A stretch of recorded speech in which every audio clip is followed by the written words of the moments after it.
আল্লাহ পাক বলেন কিতাবুন উনজিলা ইলাইকা ফালা ইয়াকুন ফি সাদরিকা হারাজাম মিনহু লিতুনযিরা বিহি ওয়া যিকরা লিল মুমিনিন। হে নবী, এই যে একটা কিতাব আপনাকে আমি দিয়েছি, এটা দিয়ে যখন মানুষদেরকে সতর্ক করবেন তখন আপনার মনের ভেতরে কোনো সংশয়, সন্দেহ, দ্বিধা, দ্বন্দ্ব, ভয়, ভীতি এগুলো যেন কাজ না করে। কারণ এই কোরআন মুমিনদের জন্য উপদেশ। বলেন সুবহানাল্লাহ। আয়াতের মাঝে আছে হারাজুম। তাফসীর হাক্কানি, মুফাসসির এই শব্দটার দুইটা ব্যাখ্যা দিয়েছেন। এক নম্বরে যখন কোরআনে কারিম আপনি উপস্থাপন করবেন মানুষের সামনে, ব্যাখ্যা দিয়ে বিশ্লেষণ করে তাফসীর আকারে, অনেক মানুষ এমন আছে কোরআনের বক্তব্য না বোঝার কারণে মন খারাপ করতে পারে। এই মানুষ দেশে এখন নেই, এই 15.5 বছর আরো বেশি ছিল। এরা কোরআনের বক্তব্য না বুঝে আন্দাজে মন খারাপ করতো, রাগ করে থাকতো। কথা বলেন ঠিক কিনা? যেহেতু এখন স্বাধীন হয়ে গেছে, এখন আর নেই। হ্যাঁ, এখনো আছে। জালেম বিদায় নিয়েছে, কিন্তু মুনাফিক এখনো জাতির ভেতরে আছে। কারণ মুনাফিক তৈরি হয় ইহুদি, খ্রিস্টান, বৌদ্ধ, হিন্দু, মাজুসি এদের ভেতরে নয়। মুনাফিক তৈরি হবে কিয়ামত পর্যন্ত মুসলমানদের ভেতরে। কথা বুঝতেছেন? এখন যদি কেউ জিজ্ঞাসা করে আমি ইহুদি দেখতে চাই, আপনি ইসরায়েলে যাবেন, খালি ইহুদি পাবেন। খ্রিস্টান দেখতে চাই, আমেরিকায় যাবেন, ওখানে শুধু খ্রিস্টান পাবেন। কেউ যদি বৌদ্ধ দেখতে চায়, এই যে পাশের রাষ্ট্রে মায়ানমারে যান, বৌদ্ধ পাবেন। কেউ যদি বলে হিন্দু দেখব, আমাদের পাশে আছে দর্শনার বর্ডার দিয়ে যান, শুধু হিন্দু পাবেন। কেউ যদি বলে আমি মুনাফিক দেখব, সারা পৃথিবীর 257টা রাষ্ট্র আছে, আমার মনে হয় সবচাইতে বেশি মুনাফিক বাস করে বাংলাদেশে। কেন? কারণ 96% মুসলমান এখানে আমরা। আর নবীজি ইন্তেকালের আগে জানিয়েছেন মুনাফিক তৈরি হবে শুধুমাত্র মুসলমানদের ভেতরে। এই কারণে আজ 53 বছরে বাংলাদেশে কোরআন কায়েম হয় না। 96% যেখানে মানুষ মুসলমান দাবি করছি, সে দেশে কোরআনের আইন চালু করতে এত বছর সময় লাগবে কোন কারণে বলেন? এই জন্য আমরা জালেম থেকে মুক্ত হলেও মুনাফিক থেকে এখনো মুক্ত হতে পারিনি। আরে মুনাফিকেরা কোরআনের আলোচনা শুনে না বুঝে মন খারাপ করতে পারে, সম্ভাবনা আছে না? দেখেন তো আজকে কোনটা মন খারাপ করে। যেইটা মন খারাপ করে রাগ করবে, মনে করবেন ওইটা কি? দ্বিতীয় নম্বর হারাজনের ব্যাখ্যা হচ্ছে, হে নবী, আপনি যখন কোরআনে কারিমের তাফসীর করবেন, তাফসীর মানে স্পষ্ট করা, খুলে ফেলা, উন্মুক্ত করা। আবহমান কাল থেকে এই বাংলাদেশে এবাদত মনে করে অনেক কিছু মানুষ নিয়ম নীতি বানিয়েছে যে এটা এবাদত, অথচ ওটা ইসলামে নেই। কোরআনে কারিমের তাফসীর করলে ওইটা খুলে যাবে, উন্মুক্ত হয়ে যাবে, জাতি বুঝবে যে এটা একটা বাটপার। কথা বলে না কেন? পৃথিবীতে দেখবেন 3টা প্রাণী আছে, এরা দিনের আলোতে বের হয় না, রাতের আধারে বের হয়। পেঁচা, বাঁদর আর শামসিকা। এটা দিনের আলোয় পাবেন, রাতের আধারে বের হয়। বের হয়ে মানুষের ফসল নষ্ট করে, কলা নষ্ট করে, বাগান নষ্ট করে। পৃথিবীর ময়দানে যারা দিনের আলো, কোরআনের আলো, সূর্যের আলো যাদের ভালো লাগে না, এই জন্য রাতের আধার বেশি নেয়। এই জন্য ওদের নামও দেখেন পেঁচা, বাদুর, শামসিকা। নাম শুনেই বোঝা যাচ্ছে দেখতে খুব সুন্দর হবে। পেঁচা কেউ একবার দেখলে কেউ মনে করবে যে আমি আরেকবার দেখি। নামের ভেতরে এবার চেহারা ফুটে উঠেছে।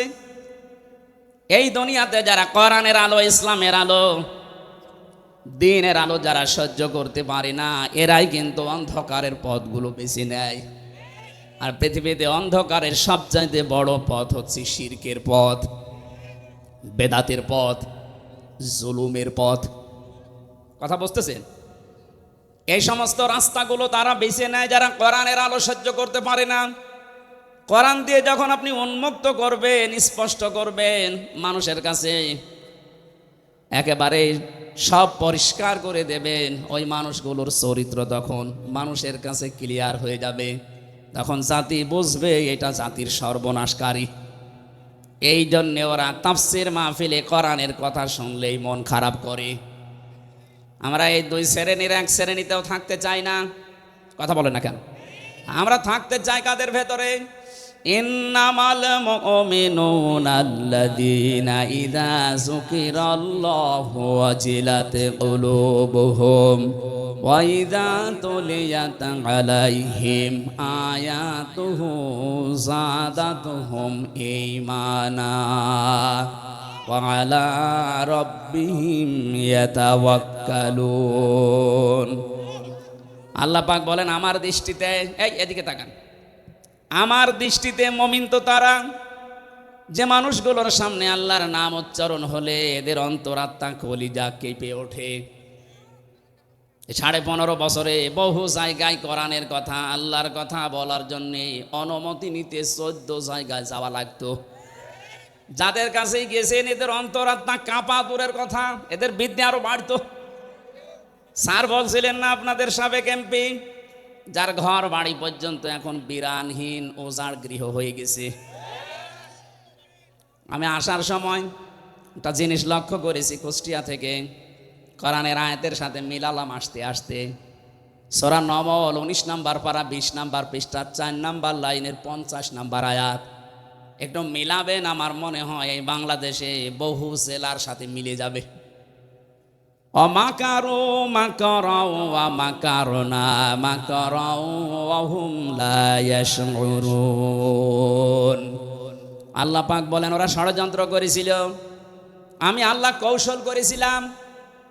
এই যে মাকরন শব্দের ব্যাখ্যায় মুফাসসির দিয়েছেন, ইবনে কাসিরে আছে, ষড়যন্ত্রটা এমন পর্যায়ে পৌঁছিয়েছে যে পাহাড় পর্যন্ত তার জায়গা ছেড়ে চলে যাবে। এই 15.5 বছরের যে ষড়যন্ত্র, যতগুলো আপনি হয়তো খেয়াল করেননি সূক্ষ্মভাবে, এমন জায়গায় তারা পৌঁছিয়েছে একটা জাতিকে পুরা নাস্তিক বানাতে যা লাগে সব পায় তারা করেছিল। এমনকি সমকামিতা পর্যন্ত এদেশে জারি করার সব লাইন খোলা ছিল। এটা যেহেতু এখনো বন্ধ হয়নি, এই যে আয়াত পড়লাম, এটা কিন্তু লূত আলাইহিস সালামের জামানায় যারা সমকামী ছিল তাদের বিরুদ্ধে আল্লাহ নাযিল করেছিলেন।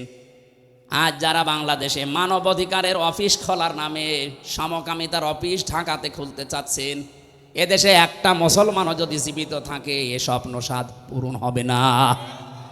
সে যে যাই করেন, যত বড় ক্ষমতার অধিকারী হন, আমাদের কাছে সব সমান। কথা বলে না কেন? যদি ঈমান থাকে আমাদের। শব্দটা খেয়াল করেছেন, পরের শব্দে আল্লাহ মাকার না দিয়েছেন, জামা মুতাকাল্লিম। আল্লাহ বলেন ওরা ষড়যন্ত্র করেছিল আর আমি আল্লাহ নিজে কৌশল অবলম্বন করলাম। মাকারা ওয়া হুম লা ইয়াশউরুন, এমন কৌশল করেছি যারা বুঝতেও পারে নাই। আমি আসার সময় গাড়িতে আয়াতটা মিলাচ্ছিলাম, দেখি আল্লাহর কৌশলটা কেমন।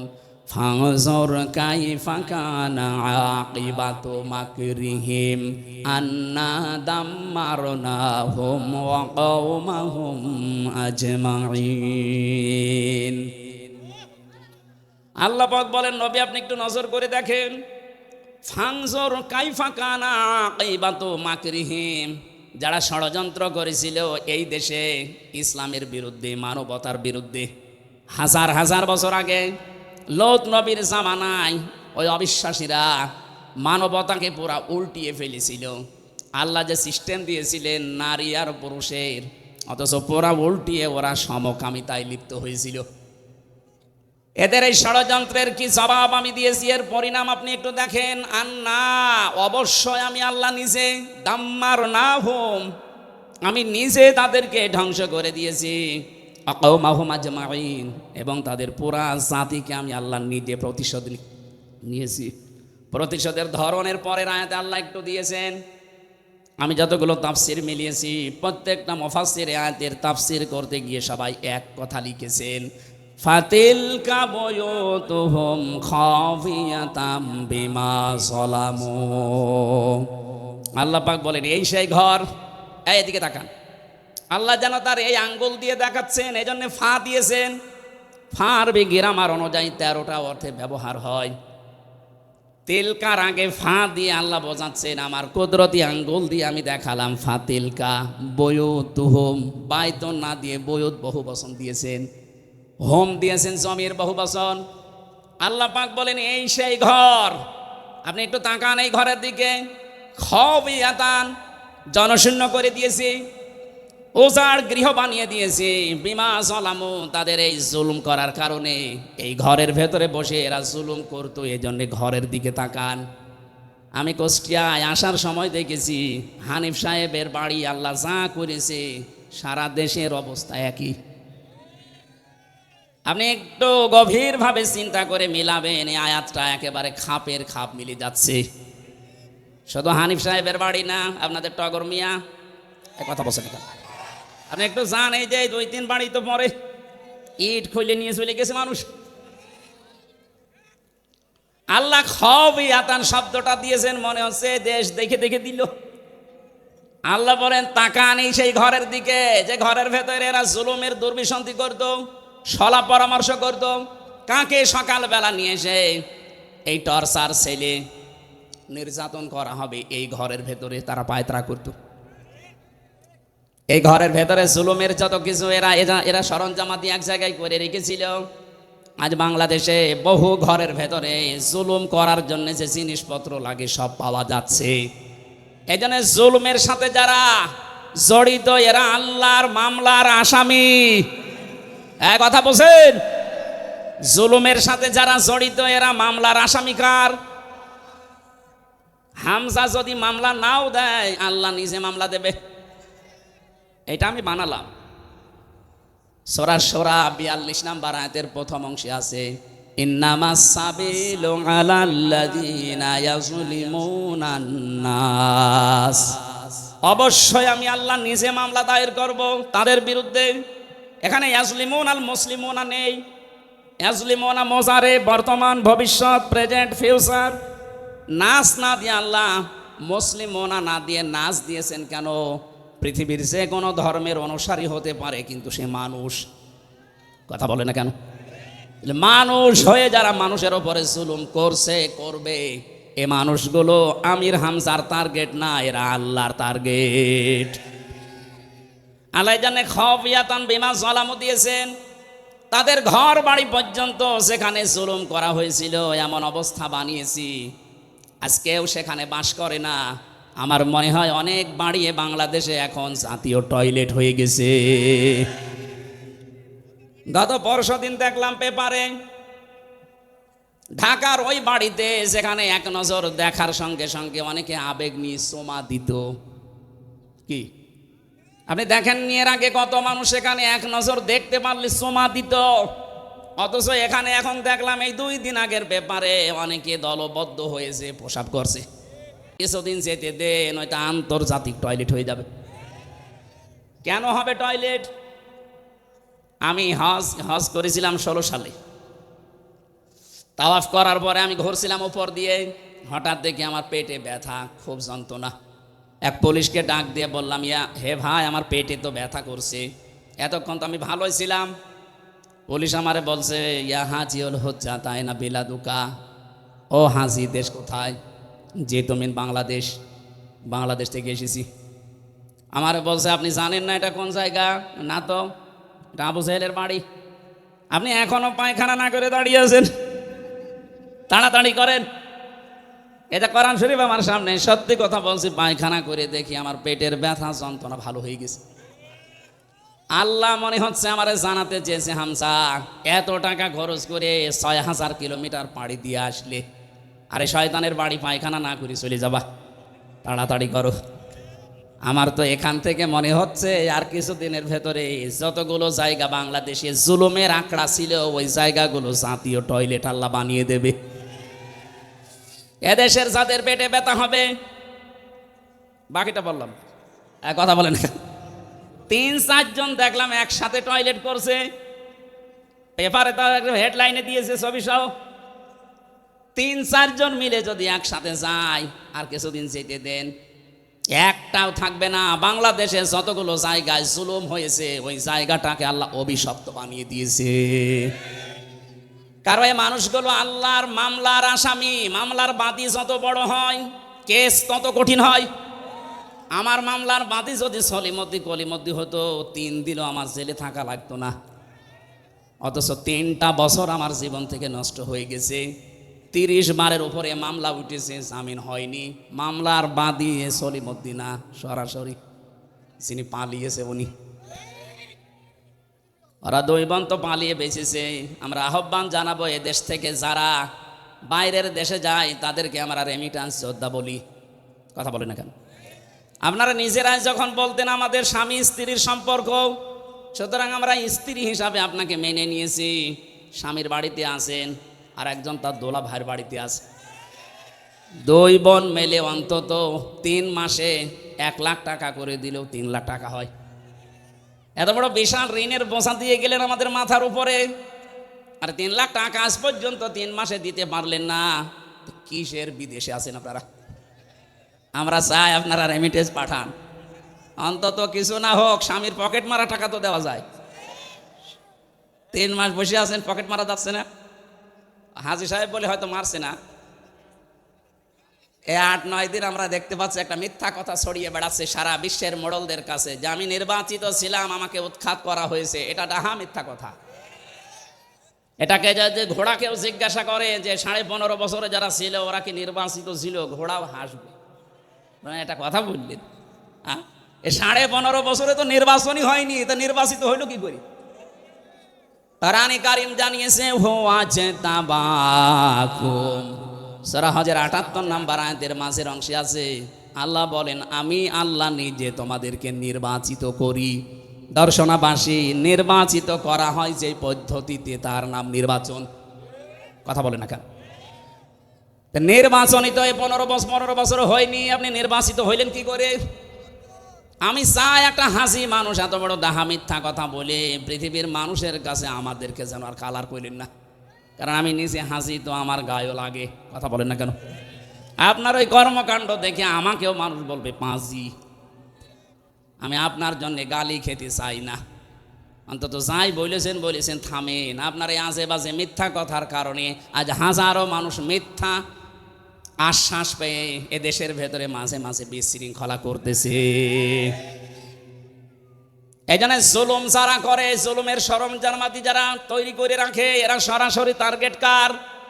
কিয়ামতে যিনি নিজে বিচারপতি, নিজে বিচার করবেন, তিনি মামলার বাদী।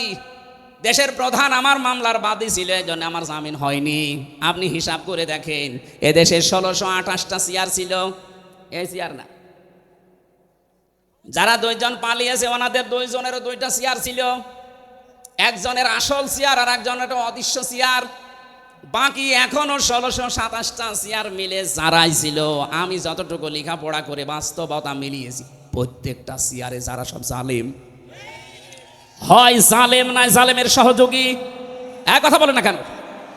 তিরমিজি শরীফের হাদিস, নবীজি বলেন কেউ যদি জেনে শুনে কোনো জালেমকে সাপোর্ট করে, সহযোগিতা করে, তার পেছনে থাকে, অথচ লোকটা জানে যে ওই লোকটা জালেম, তাহলে সে আমি নবীর উম্মত থেকে বের হয়ে যায়। 15.5 বছরে যারা জুলুম করেছেন, জুলুমের সহযোগী ছিলেন, সাপোর্ট দিয়েছেন, ভালোবেসেছেন, সে যেভাবেই হোক তার পেছনে ছিলেন, আপনি কিন্তু তার নবীর উম্মতের ভেতরে নেই, আপনি বের হয়ে গেছেন। আমরা চাচ্ছি এই মিথ্যা প্রলোভন দিয়ে, উস্কানি দিয়ে এদেশে যেন আর কোনো বিশৃঙ্খলা তৈরি না হয়। কথা বলেন না কেন? আমি খাবিয়াতান পড়েছি বারবার, কেন? এই ভালো করে বুঝবেন। আল্লাহ বলেন ফাতিলকা বুয়ুতুহুম খাবিয়াতাম বিমা যালামু ইন্না ফি যালিকা লা আয়াতাল লিকাউমি ইয়ালামুন। এখানে লামে তাকিদ আছে, যারা জ্ঞানবান তাদের জন্য এখানে একটা শিক্ষা আল্লাহ দিতে চান। কি সেই শিক্ষা? আমি কিন্তু প্রশ্ন করবো এখানে এবার আলেমদেরকে। না ঠিক আছে স্যার, খাবিয়াতান শব্দটার ব্যাখ্যা বারবার এই শব্দ উচ্চারণ করছি এই কারণে, পৃথিবীতে আল্লাহ বোঝাতে চেয়েছেন এই যে লা আয়াতাল লিলামে তাকিদ লিকাউমি ইয়ালামুন, যারা জ্ঞান রাখে তাদের জন্য এখানে নিদর্শন আছে, শিক্ষা আছে। কি সেটা? আগামীতে যারা দুনিয়াতে ক্ষমতায় বসবে এরা যদি জুলুমকারী হয় তাদের ঘর বাড়ি আল্লাহ এদের মতো করে দেবে। আমি আশা করি আপনি বুঝেছেন। এরপরও যদি না বোঝার ভান করে থাকেন এদিকে আসেন, ঠিক আছে। আল্লাহর দৃষ্টিতে ইমানের দাবিদার তারা যাদের সামনে আল্লাহর নাম উচ্চারণ হলে ওদের অন্তরাত্মা কেঁপে ওঠে। অজিলাত কুলুবুহুম, তাদের কলবে কাঁপ ধরে। ওয়াইদা তুলিয়াত আলাইহিম আয়াতুহু যাদাতুহুম ঈমানা, তাদের সামনে কোরআন কারীম তেলাওয়াত করলে ব্যাখ্যা বিশ্লেষণ তখন করবেন, হে নবী দেখবেন তাদের ঈমান যা আছে ওটা আরো বেড়ে গেছে। আয়াতের ব্যাখ্যায় সূরা মায়েদার ৭৩ নম্বর আয়াতে ৮৩ নম্বর আয়াতে আল্লাহ ব্যাখ্যা দিয়েছেন, ওয়াইদা সামিউ মা উনসিলা ইলার রাসূলি তারা আয়ুনাহুম তাফিদু মিনাদ দামি মিম্মা আরাফু মিনাল হক ইলা আখির আয়াত। হে নবী আপনি যখন কোরআনে কারীম তাদেরকে তেলাওয়াত করে শোনাবেন, যে মানুষগুলো আপনার সামনে বসে আছে এরা যদি আপনার এই কোরআন বুঝতে পারে, উপলব্ধি করতে পারে আল্লাহর ভাষা, আপনি দেখবেন মনের অজান্তে অনেকের চোখ দিয়ে পানি পড়ছে। কোরআনের কথা শুনে সবার চোখে পানি আসবে না, এটা বোঝার মতো অনুধাবন করার মতো যোগ্যতা থাকা লাগবে আপনার। আপনি দেখবেন যারা স্থিরভাবে কোরআনে কারীমের কথাগুলো উপলব্ধি করার নিয়তে শুনছে, আপনি তাদের চোখের দিকে তাকিয়ে দেখবেন মনের অশান্তি কখন তারা কেঁদে ফেলেছে তারাও জানে না। এজন্য ঈমান যাদের আছে মাস্ট বি কোরআনের আলোচনায় তাদের ঈমান বাড়বে। এ কথা কার? এখন যদি বলেন আমার ঈমান তো বাড়ে না, আপনার ঈমান থাকলে তো বাড়বে। প্রশ্ন আসতে পারে আমার ঈমান আছে কিনা আমি কি করে টের পাবো? সাহাবী প্রশ্ন করলেন, হে নবী আমার যে ঈমান আছে কিভাবে আমি টের পাবো? বিশ্বনবী বলেন, ইদা সাররাতকা হাসানাতুকা ওয়া সাআতকা সাজ্জিয়াতুকা ফাআনতা মুমিন। যখন তোমার ভালো কাজগুলো তোমাকে আনন্দ দেবে, অন্যায় কাজগুলো করলেই ভেতর থেকে একটা বাধা আসবে, তোমার কষ্ট লাগবে, ফাআনতা মুমিন, তখন বুঝবে তোমার ঈমান আছে। দর্শনবাসী ভালো কাজ সবার কাছে 15.5 বছরে ভালো লাগে নাই। কথা বলেন না কেন? আমি জেলে যাওয়ার আগে 19 সালে এখানে আসার জন্যে ওনারা সব আয়োজন কমপ্লিট করেছিল। যেদিন আসবেন তার একদিন আগে আপনি মানা করে দিলেন। এ কাজটা কি খারাপ কাজ ছিল না ভালো কাজ ছিল? কাজটা তো ভালো কাজ ছিল, কোরআনের প্রচার করা। আপনি কোন নিয়তে এটা বন্ধ করে দিলেন? স্যার বলছিলেন যে আমির হামজা বাদ দিয়ে অন্য হুজুর নিয়ে আসলে হয়তো কি অন্য হুজুর এসে আপনার বাবার কথা বলবে? এই জন্য ভালো কাজ যে মানুষগুলোর ভালো লাগে নাই, এটা যে বন্ধ করা অন্যায় ছিল আপনার কাছে অন্যায় মনেও হয়নি। কথা বলে না কেন? অন্যায় তো মনে হয়নি, আরো আপনি আনন্দ দিয়ে বাধা দিয়েছেন। আপনি নামাজ পড়তে পারেন, রোজা রাখতে পারেন, হজ করে আসতে পারেন, মাদ্রাসার সভাপতি হতে পারেন, আপনার ঈমান নেই। এটা আমি একটু বেশি বলে ফেললাম। না না, কিসের বেশি, কম হয়ে গেছে। আপনার ঈমান নেই আসলে। মুসলিম, ও লোকটা যদি নামাজও পড়ে রোজা রাখে বলে আমি মুসলমান, এরপরেও ও লোকটার ঈমান নেই। বলেন নাউজুবিল্লাহ। নবীজি কোরআন আবু জেহেলের সামনে পড়েছিলেন, আবু বকরের সামনেও পড়েছিলেন। হযরত আবু বকর কোরআন শুনে তার ঈমান বেড়ে গেছে, আর একই কোরআন আবু জেহেল শোনার পরে তার শয়তানি বেড়ে গেছে। এখানে আবু বকরের মতো মন নিয়ে বসলে আপনার ঈমান বাড়বেই। কথা বলে না কেন? আর যদি আবু জেহেলের মতো মন নিয়ে বসেন, আমির হামজা না বাইজিদ না, ওদের বাবারা বললেও আপনার ঈমান বাড়বে না, আপনার শয়তানি বাড়বে। এখন দেখেন কার শয়তানি বাড়ে। ওয়ালা রব্বিহিম ইয়াতাওয়াক্কালুন, বাড়ি যাওয়ার আগে ওই মানুষগুলো সিদ্ধান্ত নিয়ে যাবেন, আল্লাহ তাআলা দুনিয়ায় যতদিন আছি তোমার উপরে ছাড়ার কারো উপরে ভরসা করব না। জোরে বলেন আল্লাহু আকবার। আমরা এই শ্রোতা হতে চাই, আল্লাহ আমাদেরকে এই মানে যেন উত্তীর্ণ করেন, বলেন আমিন। দরুদ আর সালাম পড়ছি, খুব খেয়াল করে শুনবেন, আমি গতানুগতিক কথা বলি না। সালাম পড়ছি এক নবীর উপরে। দুনিয়ায় যত নবী আল্লাহ পাঠিয়েছেন প্রতিটি নবীর কাছে অঙ্গীকার নিয়েছিলেন, আল্লাহ ওয়াদা নিয়েছিলেন এই নবীর উপরে লা তুমিনুন্না বিহি ওয়া লা তানসুরুন্না, তাকে যদি তোমরা পেয়ে যাও তার উপরে ঈমান আনবা। লামে তাকিদ নুনে সাকিলা, কত বড় গ্যারান্টি দিয়েছেন আল্লাহ। অবশ্যই তার প্রতি ঈমান আনা লাগবে, তাকে সাহায্য করা লাগবে। ক্বালু আকরারনা, তোমরা স্বীকার করলে। যত মানুষ ওই যত নবী আল্লাহ নিয়েছেন দুনিয়ায় প্রত্যেকের কাছে স্বীকৃতি ওই দেখাদাল্লাহু মিসাকান নাবিয়্যিন, বহু বচন দিয়েছেন। আল্লাহ বলেন প্রতিটি নবী এই স্বীকৃতি দিয়েছিল, ক্বালু আকরারনা, আমরা স্বীকার করলাম। এই আয়াতটা কেন পড়লাম? আলিফ থেকে ইয়া পর্যন্ত যতগুলো অক্ষর আল্লাহ দিয়েছেন কোরআন আমাদের শেখানোর জন্য, আমরা যেটা দেখি প্রতিটি অক্ষরের ভেতরে আমার নবীর নাম এবং সম্মান গুণগান লুকিয়ে আছে। আলিফ দিয়ে আল্লাহ বোঝাতে দিয়েছেন, আলিফ দিয়ে আমার নবী আহমদ, বা দিয়ে তিনি বাশির, তা দিয়ে তিনি মুত্তাকি, সা দিয়ে তিনি মুদ্দাসির, জিম দিয়ে তিনি জামিল। এরকম প্রতিটি অক্ষর বলতে বলতে ইয়াই গিয়ে আল্লাহ ডাক দিয়েছেন ইয়াসিন। আল্লাহ বলেন হে নেতা, আল্লাহর ঘোষণা দেওয়া নেতা এই পৃথিবীতে মাত্র একজন। এ শব্দটা শোনার পরে আমার মনে হয় অনেকের মনে এখন উকি চুকি দিচ্ছে, মনে হয় রাজনীতি করবে না। এটা যদি শুধু দুনিয়ার সাথে সম্পৃক্ত হয়তো আমি বলতাম না, এটা সম্পর্ক আখিরাতের সাথে। এবার ভালো করে খেয়াল করবেন, তাবারির ভেতরে আছে এটা, তাফসিরে কাবিরের ভেতরে আছে। ফখরুদ্দিন রাজি রহমতুল্লাহ আলাইহে এই ইয়াসিন শব্দের 5টা অর্থ তিনি দিয়েছেন। সিন মানে সাজ্জিদুল আলামিন, সিন মানে সাজ্জিদুল বাশার, সিন মানে সাজ্জিদুল কাউনাইন, সিন মানে সাজ্জিদুল আম্বিয়া, সিন মানে সাজ্জিদুল মুরসালিন। এক একটা শব্দের ভেতরে তাফসিরে কাবিরে লক্ষ লক্ষ কথা মুফাসসির লিখেছেন। এই 5টা শব্দের অর্থও যদি করা হয় 5 ঘন্টা লাগবে। এজন্য আমি সামারাইজ করে বলছি, আল্লাহর ঘোষণা দেওয়ার নেতা দুনিয়ায় কয়জন? আরো জোরে বলেন। বারবার নেতা শব্দটা উচ্চারণ করছি কেন? এটা যদি দুনিয়ার সাথে শুধু শেষ হয়ে যেত, কসম আল্লাহর এই আয়াত পড়তাম না। এটা সম্পর্ক পুরাপুরি আখিরাতের সাথে। কারণ মরণের পরে যে বিচার ব্যবস্থা আরম্ভ হবে, আল্লাহ পাকের বিচার ব্যবস্থা 3 ধাপে থাকবে। কয় ধাপে? আমাদের বাংলাদেশে বিচার হয় কয় ধাপে? 4 ধাপে। এখানে অ্যাডভোকেট আছে যারা, চুয়াডাঙ্গার ম্যাজিস্ট্রেট কোর্ট থেকে যদি আপনার বিরুদ্ধে রায় আসে, আপনি কিন্তু বলতে পারবেন না যে না আমি মানি না, তাহলে রাষ্ট্রদ্রোহী মামলা হবে।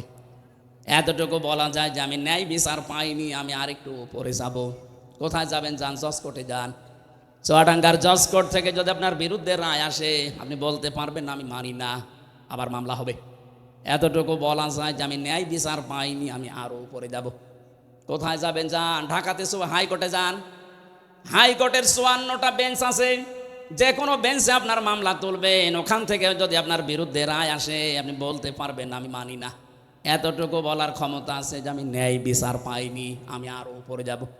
কোথায় যাবেন? যান সুপ্রিম কোর্টে যান। ওখানে আবার 2 ভাগ আছে। এই যে 4টা বাংলাদেশের বিচার ব্যবস্থায় ধাপ আছে কয়টা? আল্লাহ বলেন কিয়ামতের দিন আমিও বিচার ব্যবস্থা সাজাবো, ধাপ দিয়েছি 3টা। প্রথম ধাপেই মানুষকে আপনার সামনে দাঁড় করাবো, স্রেফ একা একা। এখান থেকে শিক্ষা পাবেন একটা। সূরা মরিয়মের 95 নম্বর আয়াতে আছে, ওয়া কুল্লুহুম আতিহি ইয়াউমাল কিয়ামাতি ফারদা।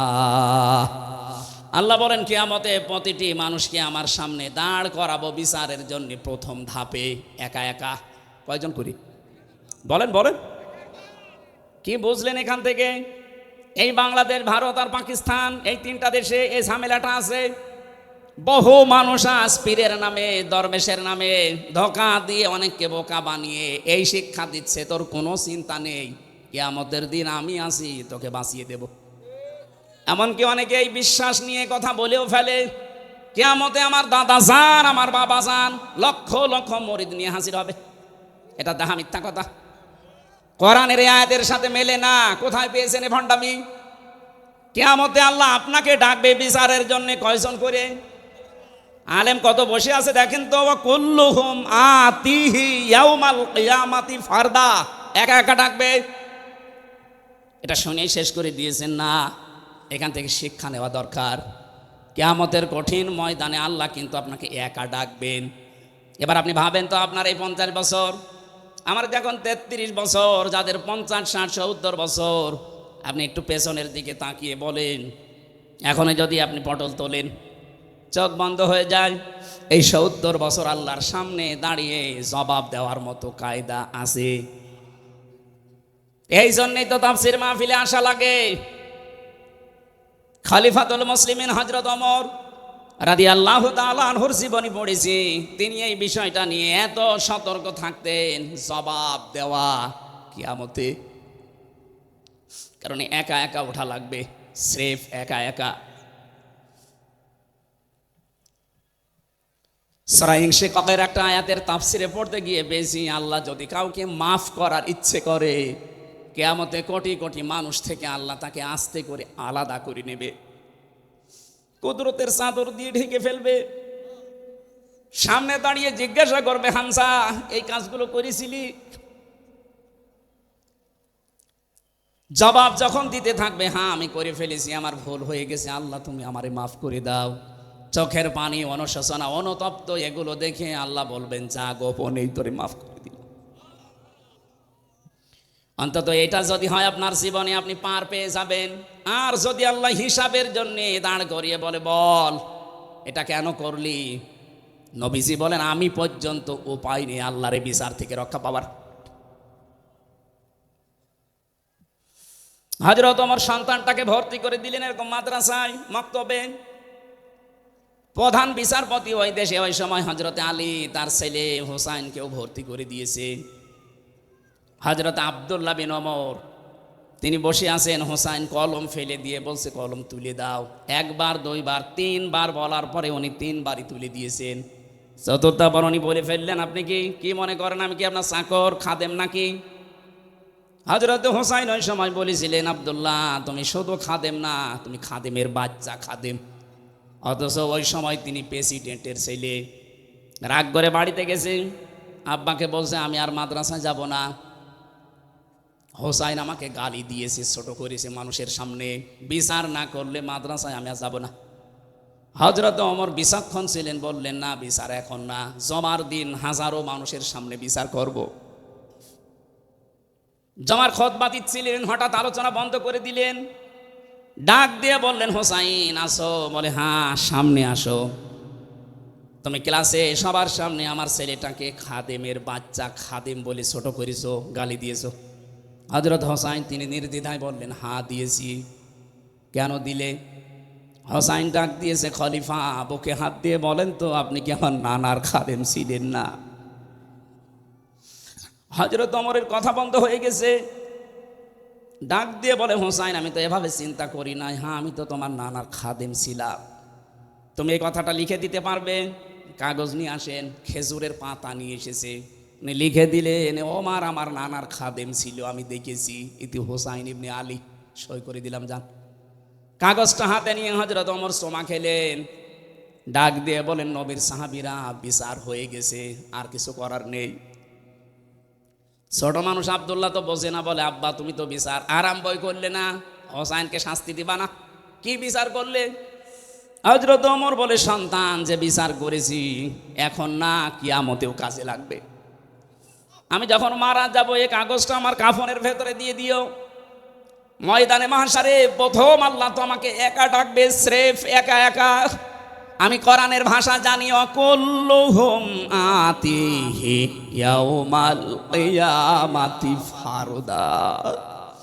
কিয়ামতে যখন আল্লাহ আমাকে একা ডাকবে, আমার জীবনের কিছুই যদি আল্লাহর ভালো না লাগে, পছন্দ না হয়, এই কাগজটা আল্লাহকে দেখাবো। রব্বুল আলামিন একটু তাকিয়ে দেখো, এখানে তোমার নবীর নাতি লিখে দিয়েছে আমি নবীর খাদেম ছিলাম, এই ওসিলা হলো আজকে তুমি আমারে মাফ করে দাও। কিয়ামতের প্রথম বিচারে আমি কিন্তু বলেছি, একা একা উঠবেন। কোন বাবা, কোন সন্তান, কোন মা, কোন হেতাকাঙ্ক্ষী, ফাসিলাতি হিল্লাতি তৌবি, তোমার জ্ঞাতি গোষ্ঠী দলের লোক কেউ থাকবে না, একা উঠতে হবে। সুতরাং আমাদের জীবন এখন থেকে পরিবর্তন করা দরকার। আমি যেন একা উঠে আল্লাহর সামনে আমার এই জীবনটার হিসাব দিতে পারি। কিয়ামতে এবার দ্বিতীয় বেচার ব্যবস্থায় আল্লাহর একা ডাকবেন না। ভালো করে শুনবেন, আমি যে বলছিলাম কেন এই নেতা শব্দটা বলছি, ইয়াউমা নাদউ কুল্লা উনাসিম বিইমামিহিম, সূরা বানী ইসরাইল 15 নম্বর পারা 8 নম্বর পৃষ্ঠার 3 নম্বর লাইনের 71 নম্বর আয়াতের প্রথম অংশে আছে। এটা ফি জিলালিল কোরআনে তাফসিরে আছে। আল্লাহ পাক বলেন, কিয়ামতের দিন প্রতিটি মানুষকে এবার আর একা না, এবার ডাকবো তার নেতার সাথে। কার সাথে? আপনার বিবেক কি বলে বলেন তো? আপনি এতদিন যে নেতার পেছনে স্লোগান দিয়েছেন, যার পেছনে মিছিল দিয়েছেন, যাকে রায় দিয়েছেন, কিয়ামতে যদি ওই নেতা আপনার সামনে থাকে, তার পেছনে থাকবেন আপনি? আল্লাহর কসম, রাজনীতির কথা না, আপনি ধরা খাচ্ছেন এই জন্য বলছি। কিয়ামতে ওই লোকটার সাথে আপনি যদি ওঠেন, আপনার বিবেকে কি বলে আপনাকে আল্লাহ মাফ করবে বলে মনে হয়? কথা বলেন না কেন? আপনি এখনই বলছেন না, আপনি 100 ভাগ ধরা খাবেন। ও বলছে ঠিক।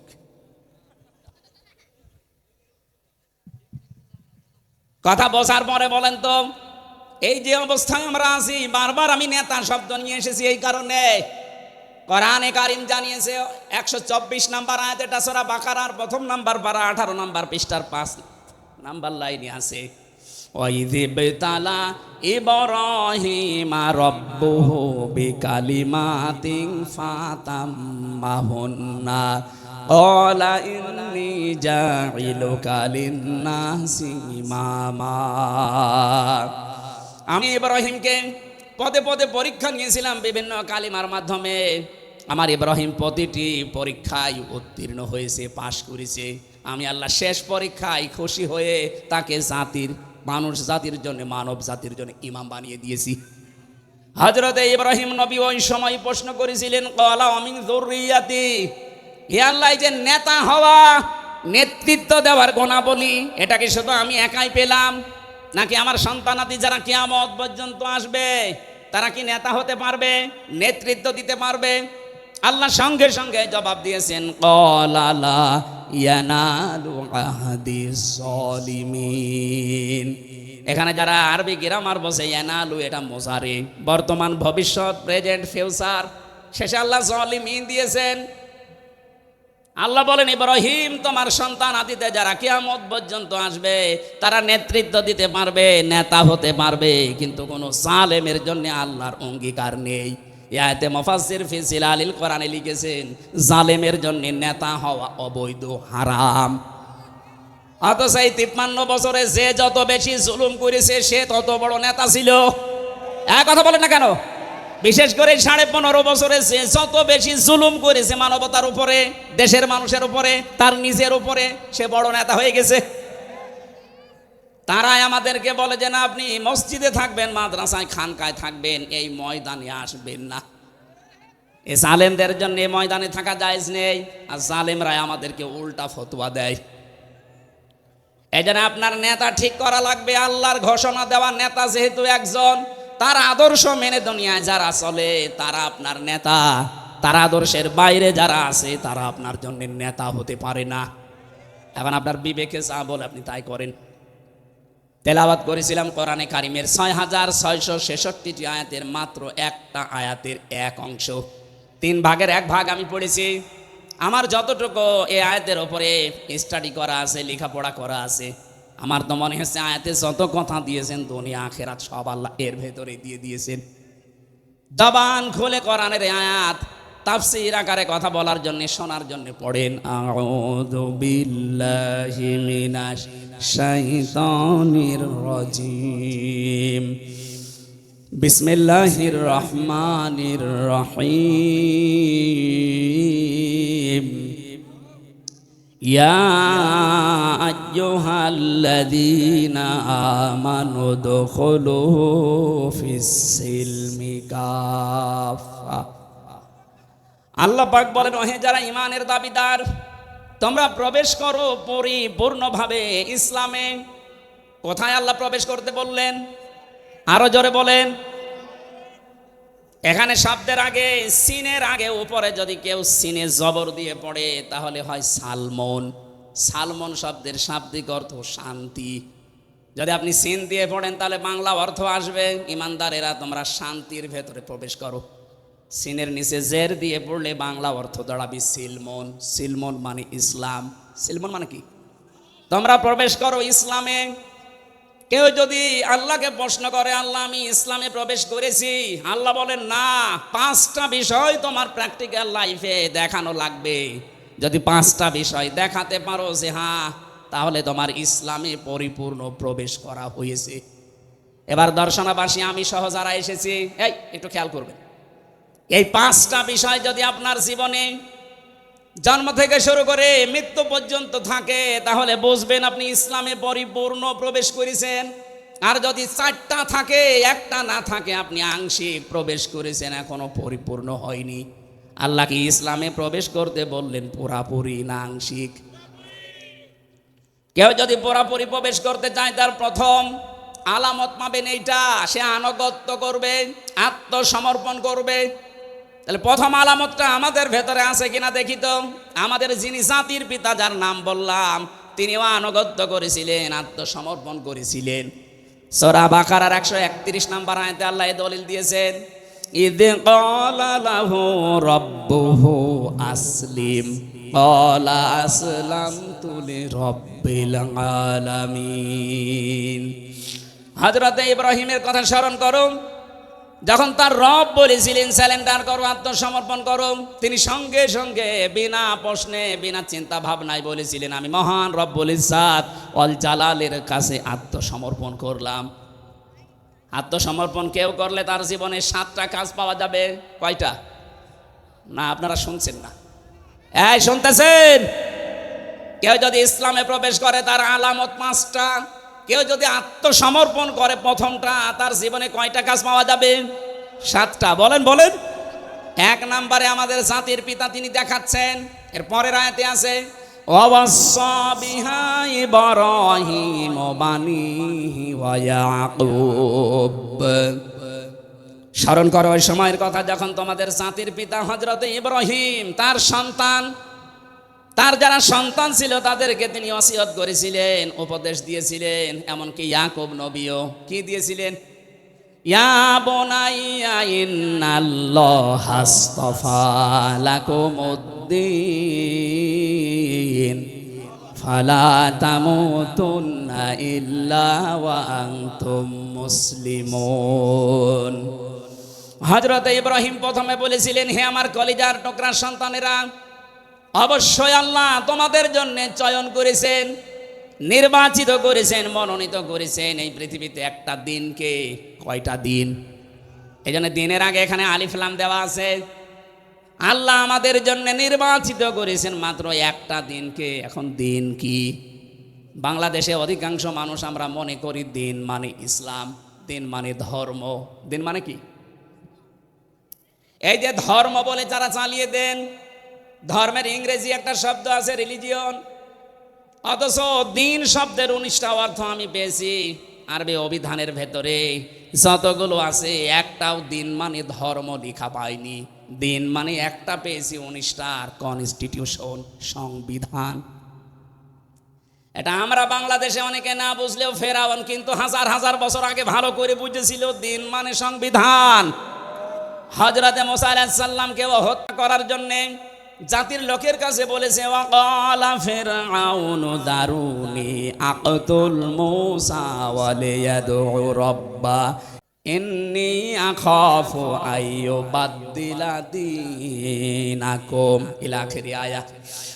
সূরা মুমিনের 26 নম্বর আয়াতে আল্লাহ জানিয়েছেন, ফেরাউন বলেছিল আমাকে ছেড়ে দাও, আমি মুসাকে হত্যা করব, সে তার রবকে ডাকুক।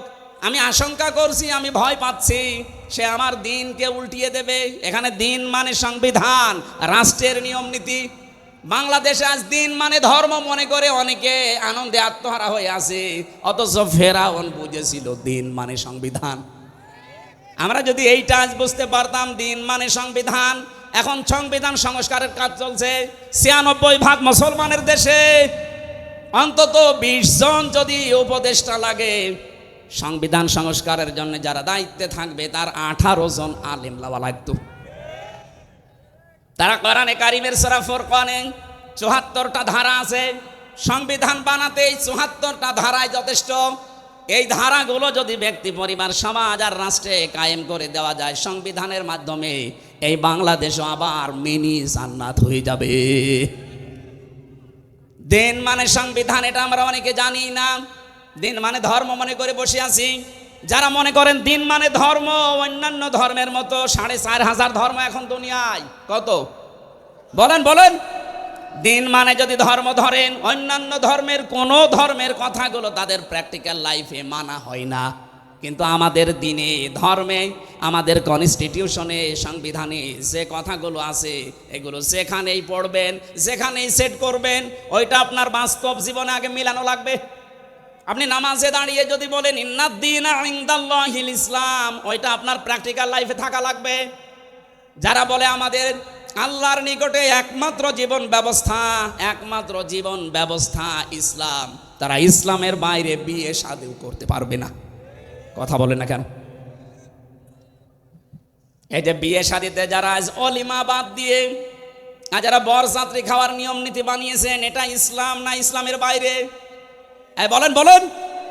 ওমাইয়াবতাগি গায়রাল ইসলামি দীনান ফালা ইউকবালা মিন। এই পৃথিবীতে ইসলামের নিয়ম নীতি বাদ দিয়ে অন্য কোন নিয়ম দিয়ে কেউ যদি আমি আল্লাহকে রাজি করতে চাই, ফালা ইউকবালা মিন, ওর জীবনের কোনো ইবাদত বন্দেগী কবুল হচ্ছে না, হবে না। বলেন নাউজুবিল্লাহ। এই জীবনের ভেতরে বিয়ে শাদী আছে না নেই? আরো জোরে বলেন তো, আছে না নেই? বিয়েতে আজ যারা ওলিমার সিস্টেম বাদ দিয়ে বরযাত্রী আরম্ভ করেছি আমরা, আমাদের বিয়ে কি ইসলামের ভেতরে না বাইরে? আজকে থেকে এই নিয়ম পাল্টাতে হবে। বিয়ে শাদী যদি করতে চাই, ছেলের বাড়িতে অনুষ্ঠান হবে, মেয়ের বাড়িতে না। আমি জানি আপনি মানবেন না, আমি বারবার বলছি, কারণ আমার 3টা মেয়ে, ছেলে নেই। অর্থাৎ আমারে বাঁচা লাগবে না।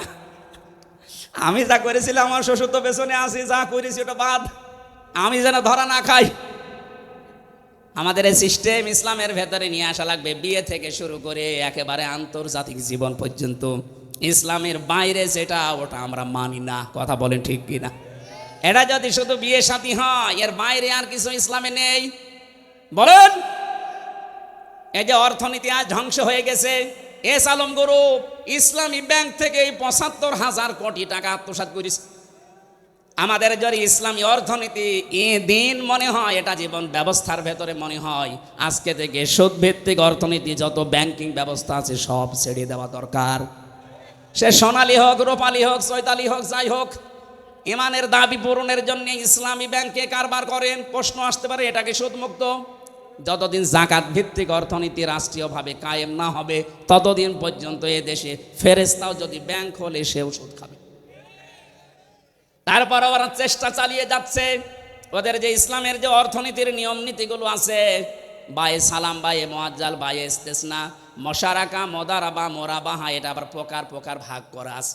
আপনি ইসলামী অর্থনীতিটা পড়ে ওদের সাথে মিলাবেন, মিলবে। হ্যাঁ, কিছু আন্তর্জাতিক এবং জাতীয় নিয়ম নীতি আছে, ওগুলো মানা লাগবে। এটা পূরণ করতে হলে রাষ্ট্রীয়ভাবে জাকাত লাগবে। জাকাত যতদিন না কায়েম হয়, ততদিন আপনি ইসলামী ব্যাংকে কারবার করেন, গোনা হলে ওদের হবে, ওদের শরিয়া বোর্ড আছে। এবার প্রশ্ন আসতে পারে, কেন? এইদিকে তাকান। নবী নিজে 13 বছর মক্কায় নির্যাতিত, অত্যাচারিত, জুলুমের শিকার হয়েছেন না হননি? আরো জোরে বলেন। বাকি 10 বছর মদিনায় তিনি প্রেসিডেন্ট ছিলেন, শোনেননি এটা? এই যে 13 বছর উনি কি নামাজ পড়েননি? কথা বলেন। মক্কায় যতদিনে 13 বছর নামাজ পড়লেন, মক্কায় নামাজ পড়াকালীন কাবা শরীফের দিকে নামাজ পড়েছিলেন। ওখানে 360টা মূর্তি ছিল। মূর্তি সামনে নিয়ে নামাজ হয়? বলেন। তাহলে নবীজির 13 বছরের নামাজ হয়নি? আপনি নিজেই তো ধরা খেয়ে যাচ্ছেন। প্রথমে বললেন না, হয় না, এখন আবার বলছেন হয়। এখানে জবাব লুকিয়ে আছে। যতদিন পর্যন্ত এদেশে ইসলামী রাষ্ট্র প্রতিষ্ঠিত না হবে, ততদিন পর্যন্ত যদি ইসলামী ব্যাংকে কারবার করেন, আপনার কারবারে গোনা হবে না, কারণ জাকাত রাষ্ট্রীয়ভাবে কায়েম নেই। যখন মদিনার মতো 10 বছর নবী প্রেসিডেন্ট হবেন, এই দেশটাও যখন 10 বছর কোরআন দিয়ে চলবে, তখন সুদ ভিত্তিক ব্যাংকগুলো এমনিতেই বন্ধ হয়ে যাবে। এবার আসেন তো, এলাকায় যারা টাকা ছেড়ে রাখেন, 1000 টাকা ছেড়ে রাখেন, 1 মাস পরে 1100 টাকা করে পায়, 100 টাকা বেশি।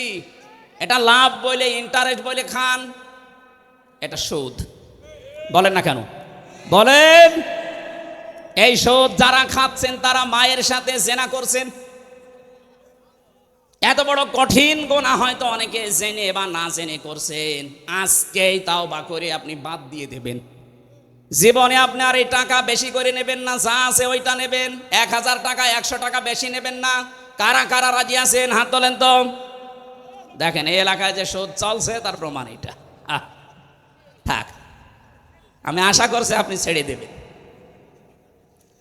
আমাদের জন্যে আল্লাহ রাব্বুল আলামিন মনোনীত যেটা করেছেন তার নাম দিন, আর এই দিন যেটা তার নাম ইসলাম। এই ইসলামের বাইরে যা করা হবে কখনো আল্লাহ কবুল, আরো জোরে বলেন। তাহলে প্রথম নম্বর অর্থ আমরা পেয়েছি আত্মসমর্পণ করা, আনুগত্য করা। আমি যে ইসলামে প্রবেশ করেছি তার প্রথম আলামত বলেন আনুগত্য, আত্মসমর্পণ। আপনি দেখবেন জীবনের প্রতিটি ক্ষেত্রে 2 নম্বরে ইখলাস লাগবে। জীবনে যে কোনো কাজ করতে গিয়ে যদি দেখেন যে হ্যাঁ আমার ইখলাস আছে, এই জন্য যারা একামতে দিনের দায়িত্ব এই দেশে পালন করে তাদের প্রথমে এই আয়াতটা পড়ানো হয়, উল ইন্না সলাতি ওয়া নুসুকি ওয়া মাহইয়ায়া ওয়া মামাতি লিল্লাহি রাব্বিল আলামিন। বলেন আল্লাহু আকবার। আল্লাহ পাক বলেন নবী আপনি বলেন আমার নামাজ, আমার কোরবানি, আমার ত্যাগ তিতিক্ষা। নুসুক শব্দের অর্থ 3টা, হজের ক্রিয়াকলাপ, কোরবানি এবং শারীরিক ইবাদত। এই 3টাকে বলা হয় নুসুক। আমার যা আছে শারীরিক ইবাদত, আমার কোরবানি, ত্যাগ তিতিক্ষা, হজের কাজকর্ম, আমার বেঁচে থাকা, আমার মরে যাওয়া, আমি সব আল্লাহর জন্য দিয়েছি, কারো জন্য দেয়নি। এরকম ইখলাস প্রতিটি জায়গায় তৈরি করা লাগবে আমাদের। তাহলে আপনি বুঝবেন আপনি ইসলামে প্রবেশ করেছেন। 3 নম্বরে বিশুদ্ধ আকীদা লাগবে। বিশুদ্ধ আকীদা কি? কোরআন শরীফ থেকে আমি পেয়েছি। কেউ যদি বলে আমার আকীদা শুদ্ধ আছে, বিশুদ্ধ আছে, অবশ্যই তাকে শিরিক আর বেদাত থেকে মুক্ত থাকা লাগবে। অথচ বাংলাদেশে আমাদের ইমানের অবস্থা শিরিক আর বেদাত দিয়ে ভরপুর, আর আমরা বলছি ইসলামে প্রবেশ করেছি। না, হচ্ছে না। এখানে যারা আমরা নামাজ পড়ি, নামাজের আগে অজু করা লাগে, অজু ভেঙে যায় 7টা কারণে। কয়টা বলেন বলেন? নামাজে দাঁড়ালে নামাজ ভেঙে যায় 19টা কারণে। হজ করতে গেলে হজও ভেঙে যায়, দম দেওয়া লাগে, কোরবানি দেওয়া লাগে, জরিমানা দেওয়া লাগে। রোজা রাখলে রোজাও ভেঙে যায় কয়েকটা কারণে। পৃথিবীর প্রতিটি ইবাদত নষ্ট হওয়ার পেছনে কিছু না কিছু কারণ আছে। আমরা যারা ঈমান এনেছি আমাদের ঈমানও ভেঙে যায় 10টা কারণে। কয়টা? আরো জোরে বলেন। এ 10টা কারণ যে ঈমান ভেঙে গেছে কখন অনেক আমরা জানি না, আন্দাজে মনে করছে আমার ঈমান আছে। এই জন্য আমাদের বিশুদ্ধ আকীদা তৈরি করতে হলে 10টা জিনিস মাস্ট বি আমাদের জানাই লাগবে। 2 নম্বরে আমাদের ঈমানে যেন কখনো বেদাত প্রবেশ না করে। অথচ বেদাত এখন ঘরে ঘরে ছেয়ে গেছে। ইসলামের জন্যে কিছু করা এটা বেদাত নয়, ইসলামের মধ্যে কিছু করা বেদাত। এটা বাংলা অর্থ বললাম একেবারে এক কথায়। এখানে যে মসজিদ দর্শনায় দেখতে পাচ্ছেন, বাজার মসজিদ, হয়তো 100 বছর আগে মসজিদটা বানিয়েছে। যখন বানিয়েছিল ওই ফরফরার পীর সাহেবের যারা ছিল ওই সময়, এই সময় কিরকম 2 তলা ছিল। ওই সময় খড়কোটা দিয়ে, টিন দিয়ে, ছাতা পাওয়ার কি খেজুরের পাতা এই সমস্ত দিয়ে হয়তো বানিয়েছিল। দিন আজ যত যাচ্ছে, আজকে তাকান এখানে টাইলস লাগিয়েছে, মোজাইক পাথর দিয়েছে, এসি লাগিয়েছে, বিউটিফাই করেছে। এটা কি ইবাদতের মধ্যে না ইবাদতের জন্যে? এই একটা থিওরি মনে রাখবেন, তাহলে বেদাত কেউ করাতে পারবে না। ইবাদতের জন্যে আপনি যা করবেন বেদাত নয়, কিন্তু ইবাদতের মধ্যে যদি কিছু করেন, কথা বুঝতেছেন? এটা জিকির করা একটা ইবাদত। এই জিকিরের শব্দ তাহলে আলাদা থাকবে যদি ইবাদত, এর নিয়ম থাকবে আলাদা, পদ্ধতি থাকবে আলাদা, সময় থাকবে জিকিরের।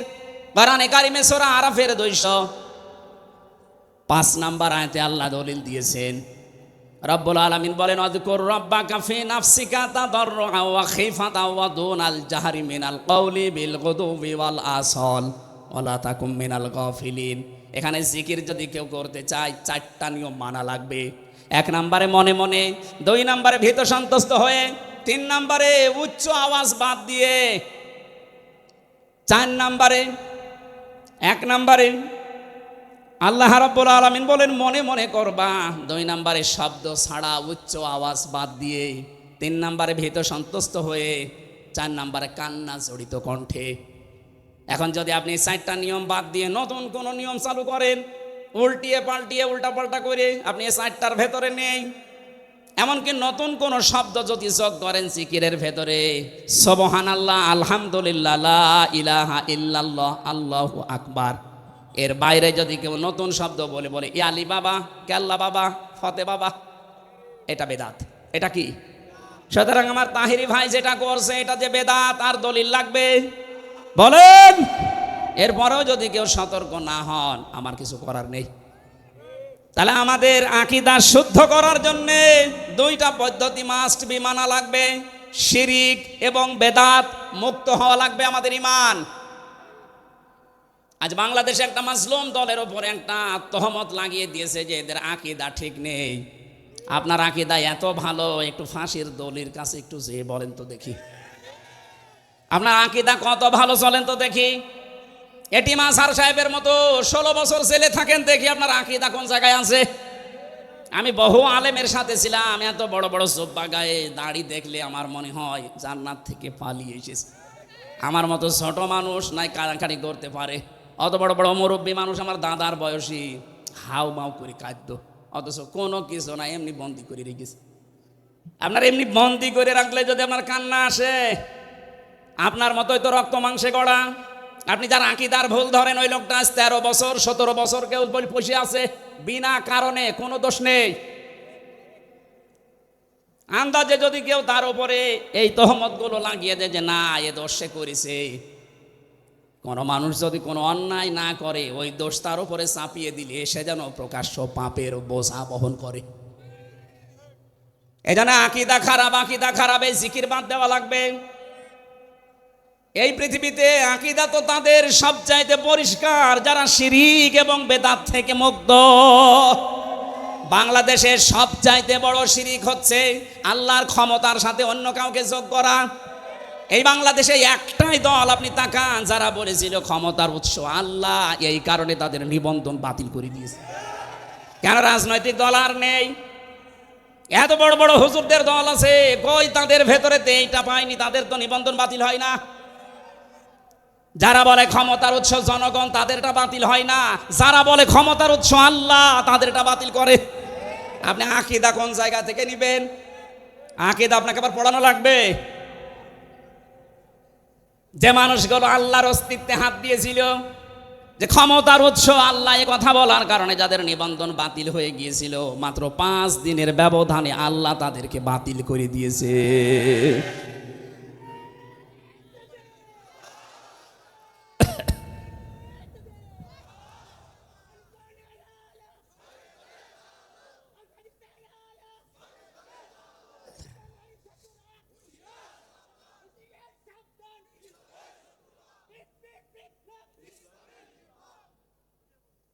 শেষ করে দেব, আমার কণ্ঠ পারছে না, শেষ করে দেব। 4 নাম্বারটা পেয়েছি আমি। কেউ যদি মনে করে আমি ইসলামে পরিপূর্ণ প্রবেশ করেছি, তাহলে তার চরিত্র হবে উত্তম চরিত্র। এই 53 বছরে প্রমাণ হয়ে গেছে বাংলাদেশে সবচাইতে চরিত্রের মানদণ্ডে উত্তীর্ণ যারা একামতে দ্বীনের দায়িত্ব পালন করে। এদের ভেতরে দুর্নীতি নেই, এদের ভেতরে জেনাখার নেই। এই কথা বলে না কেন? এমনকি বিড়ি খোরও পাবেন না। এর চাইতে আবার কি প্রমাণ লাগবে আপনার? এ বাংলাদেশে 2024 সালের 5 আগস্টের আগ পর্যন্ত একটা জরিপ পেয়েছিলাম, 100 জনের 15 জন মানুষ চাইতো যে ইসলামে দেশে কায়েম হোক, আর ওইগুলোর চরিত্রই সর্বোত্তম। তারা পরীক্ষায় উত্তীর্ণ হয়ে গেছে, তাদের ম্যাশিংয়ের ভেতরে দেওয়া লাগে। 6 মাস একাধারে এমনভাবে ধাঁচে ধাঁচে তাদেরকে গড়ে তোলা হয়, এ মানুষগুলো একেবারে সর্বোচ্চ চূড়ায় পৌঁছিয়ে যায়। চরিত্র কাকে বলে, কত প্রকার, কি কি মাওলানা নিজামী দেখিয়েছে।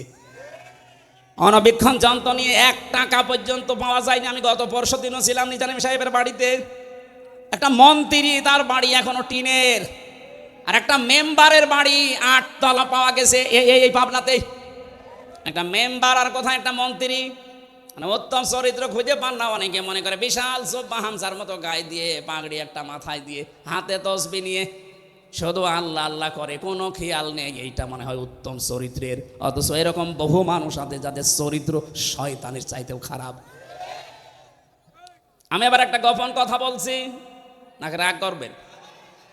চরিত্র যদি আমি সহ যারা এসেছি, সে যে বয়সের লোক হোক, যদি সংশোধন করতে চান, পবিত্র করে রাখতে চান, 2টা ঔষধ মানা লাগবে। সূরা নূর 18 নম্বর পারা 12 নম্বর পৃষ্ঠা 7 নম্বর লাইনের 30 নম্বর আয়াতে আল্লাহ বলেন, কুল্লিল মুমিনিনা ইয়াগুদ্দু মিন আবসারিহিম ওয়া ইয়াহফাযু ফুরুজাহুম যালিকা আযকা লাহুম ইন্নাল্লাহা খাবীরুম বিমা ইয়াসনাউন। হে নবী, আপনি মুমিন পুরুষদেরকে বলেন তারা যেন তাদের চক্ষুকে নিম্নগামী করে, 2 নম্বরে তাদের লজ্জা স্থান হেফাজত করে। এই দুইটা যদি ওরা কন্ট্রোলে রাখতে পারে, এইটা তাদের চরিত্রকে পবিত্র পরিষ্কার করে রাখবে। দর্শনাবাসী, আপনাদের এখানে বহুদিন ছিলাম, এই জন্য আপনাদেরকে খুব ভালোবাসি বেশি। আমি সহ যারা এখানে আজকে এসেছি নারী পুরুষ, আজকে থেকে আমাদের এই চোখ 14 জন নারী বাদ দিয়ে নিম্নগামী করে রাখা লাগবে। 14 জনের ভেতরে নিজের আপন মা, ওই নাম ডাকা মা না, আপন খালা, আপন ফুফু, নিজের মেয়ে, বোনের মেয়ে, ভাইয়ের মেয়ে, এরকম 14 জন মহিলা আছে, তাদের বাদ দিয়ে বাকি দুনিয়ায় যত মহিলা আছে তাদের দেখলেই চোখ নিম্নগামী করা লাগবে। 2 নম্বরে লজ্জা স্থানের হেফাজত করা দরকার। এটা আজকে বহু চেষ্টা চালিয়েছিল এই আমাদের পাশের প্রতিবেশীরা, মোবাইল পর্যন্ত ওপেন করে দিয়ে আকাশ সংস্কৃতির নামে ওরা পিন আপ করা পত্রিকাগুলো আমাদের দেশে পাঠিয়ে চরিত্র যেন ধ্বংস হয়ে যায়, লজ্জা স্থান যেন হেফাজত না থাকে, এই চেষ্টা করত, কিন্তু সফল হতে পারেনি। এখনো পর্যন্ত যেহেতু পারেনি, আর সামনে পারবে না। আমরা যেহেতু একটু সচেতন হয়ে গেছি, এই মুহূর্তে যাদের মোবাইলে এমন কোনো দৃশ্য আছে যেটা দেখলে নিজে ভালো লাগে, অন্য কেউ দেখলে লজ্জা লাগে, এই মুহূর্তে ডিলিট করা লাগবে। কারা কারা এক্ষণে ডিলিট করে দেবেন হাত তোলেন তো। এলাকায় এসব নেই, আলহামদুলিল্লাহ। এই 2টা যদি আমরা সত্যিই করতে পারি, উত্তম চরিত্রের একেবারে জায়গা মতো চলে যাওয়া যাবে। 5 নম্বরে লেনদেনে স্বচ্ছ থাকা। এইটা অনেকে মনে করে এ দুনিয়ার কাজ না, এটা আখিরাতের কাজ। আপনি ইসলামে পরিপূর্ণ প্রবেশ করেছেন কিনা তার প্রমাণ এই 5 নাম্বার, আপনি লেনদেনে স্বচ্ছ থাকবেন। আজ হাজারো মানুষ দেখি কোনো দোকানে যদি একবার বাকি করে, ও জীবনে আরো দোকানের সামনে যায় না। আপনার লেনদেন স্বচ্ছ থাকা লাগবে। কারো কাছ থেকে আপনি বাকি নিয়েছেন, ধার নিয়েছেন, নির্ধারিত সময়ে শোধ না দিয়ে খালি ঘোরান, আর টাকা চাইলে বলেন কয় টাকা পাও, কয় টাকা পাও মানে আপনি টাকা নিয়েছেন, টাকা শোধ দেবেন না কেন? আপনার নামাজ, রোজা, যাকাত, হজ সব মাঠে মারা যাবে। লেনদেন স্বচ্ছ থাকা, এটা ইসলামে প্রবেশ করার 5 নাম্বার আলামত। এটা আজ হাজারো মানুষের ভেতরে নেই। আমি 9টা বিষয় পেয়েছিলাম তাফসীর থেকে, এখান থেকে 1 নাম্বারটা বলেছি। 2 নাম্বারে আমাদেরকে দ্বীনের সহযোগী হওয়া লাগবে। 3 নাম্বারে ভ্রাতৃত্ব মজবুত করা লাগবে।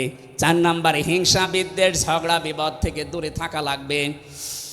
5 নাম্বারে দুনিয়ার ভোগ বিলাস কমিয়ে দেওয়া লাগবে। 6 নাম্বারে অধিকারের জন্য লড়াই অব্যাহত রাখা লাগবে। 7 নাম্বারে যোগ্য নেতৃত্ব খোঁজ করা লাগবে।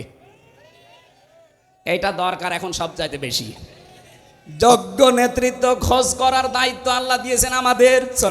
বানি ইসরাইলি আছে, যোগ্য নেতৃত্বের সর্বপ্রথম গুণাগুণ হবে কোনো মহিলা নেতা হতে পারবে না। লা ইয়াফলিহা কওমুন, নবীজি বলেন কখনো সফল হবে না ওই জাতি যে জাতি তার নেতৃত্বে কোনো মহিলাকে বসিয়েছে, যাকে এই অভিশাপ থেকে আল্লাহ আমাদেরকে বাঁচিয়েছেন। এখন যেন আর কেউ ঘুরিয়ে না আসে। 8 নাম্বারে বেশি শোরা ব্যবস্থা চালু করা লাগবে, পরামর্শের ভিত্তিতে কাজ করা।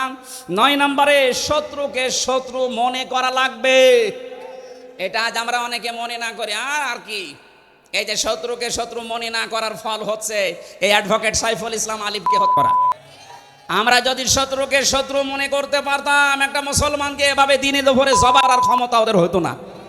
আমি নিচে নামলাম না, কারণ আন্তর্জাতিক বিষয় এটা। আমরা এই 9টা বিষয়ের প্রথমটা বলেছি যে ইসলামে প্রবেশ করো। ইসলামে প্রবেশ করার আলামত 5টা।